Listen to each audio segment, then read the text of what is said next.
O'zingga o'zing qilding, ketinga jabr qilding degani mana shu bo'ladi mana. Begona qilgani yo'q. O'sha sakalti, naks, Samsuyani o'g'li qildi. Ha desa, ha niyat qildik.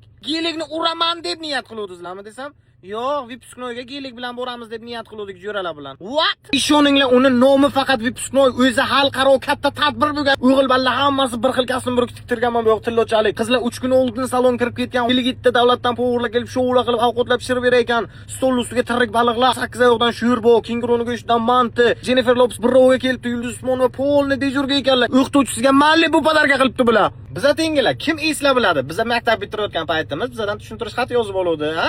Uchastkovoylar kirib tushuntirib, Vipsni qilmanglar, yig'ilish mumkin emas, bir narsa. Esladingizmi? Esladingizmi?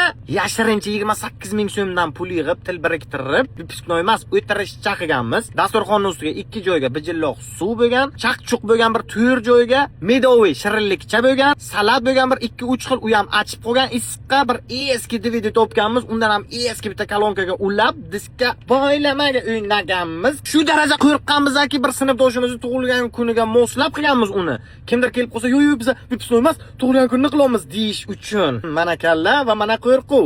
Mana vibe, mana Vipsknoy.